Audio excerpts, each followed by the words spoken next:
Hello ATS Block Party. It is time for the last video in our Block Party series. And before we get started, I just want to send you an absolutely sincere thank you and so much gratitude for sharing your time with me and your videos and your posts and your questions throughout the entire month of May. I had a great time watching your videos and answering your questions, and I just felt like it really gave us a connection to the community in a fun and different way. So today I want to share 3 restorative poses.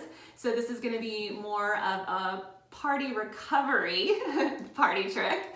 And these can be used after any class or after an intense day of dancing or just at the end of any day. And of course it does involve our yoga block. So we're going to make sure that we restore and move our spine in 3 ways: in flexion, in some extension, and then in some rotation. And this is going to be a wonderful way to restore. So I'm going to also give you some variations. The first thing we're going to do is we're going to bring our feet together, kind of like a butterfly pose, if you remember that in school. And we're actually going to take our feet a little farther apart and set our block between them. And we're going to set it on the highest level. Now, eventually, in a second, we're going to forward fold over this. So if you forward fold and you are here, then just bring something underneath your block to set your block on. And that can be a small chair or a footstool or something like that that you can set that block on. When we forward fold, we want to allow our third eye center, the space between our eyes, to relax down on our block. And that's going to trigger a nice relaxation response in our nervous system.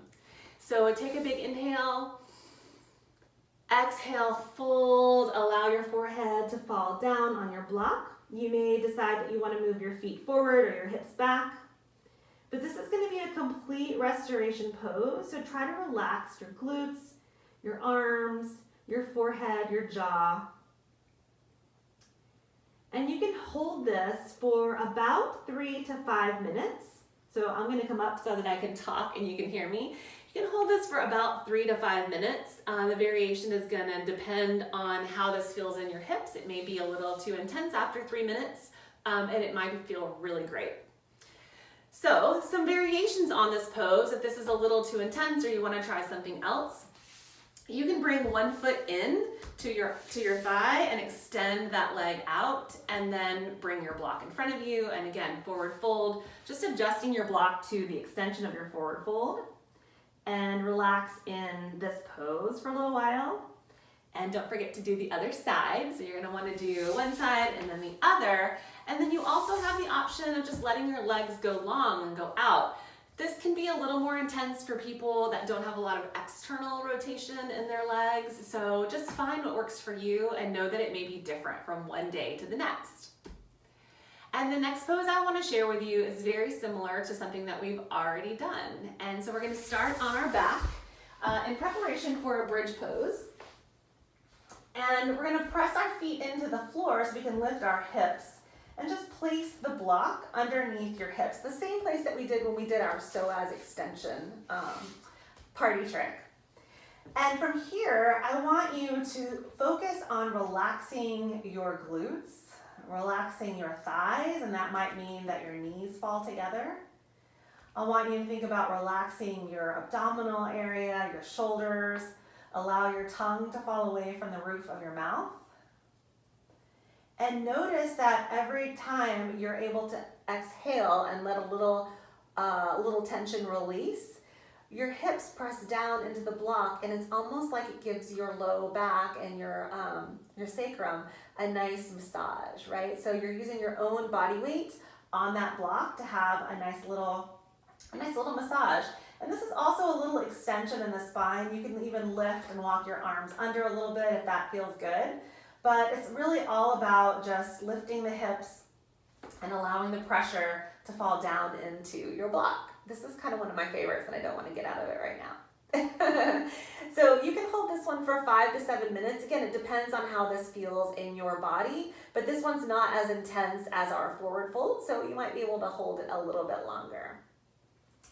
Okay, so I'm going to take the block out from underneath my hips, and now we're going to work on a little spinal rotation. So there are two variations, and I'm going to start with the one that's most accessible. So we are going to place the block down kind of along the lines of where our thighs are. We're going to keep our shoulders on the floor, on the mat or the ground, wherever you're laying, and then we're just going to take both knees over to that side. Now we only want to take them over far enough to where our shoulders don't come off the floor. So in this case, my knees are rolling to the right. I don't want my left shoulder to come up and roll over as well, because then it's not a spinal rotation, it's just leaning over to the right.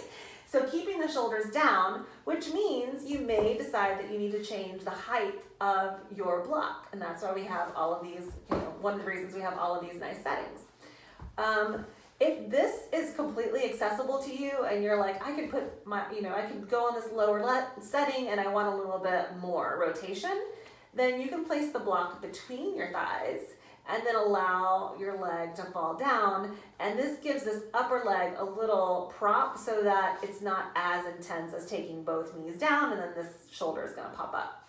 So taking that block between the thighs, then you have a little extra rotation than you did in the first variation, but you still aren't completely rotated with both knees down. And then you can hold this one for, again, 5 to 7 minutes, depending on how intense it is on your torso.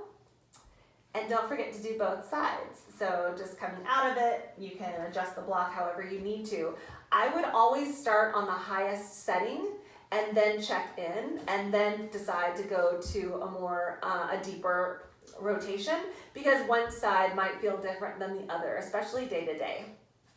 Okay, so those are 3 party restorative, party recovery poses that you can do with your block. So it's still a block party. Tell me how those feel. I hope they feel really great. I love to do them. I do them pretty often. They feel really great, especially after a long night of dance classes. So I guess that's all. I had a really great time. Thank you so much for joining. I hope you'll tune in to some other things that I have in store for you, and have a wonderful weekend. Bye.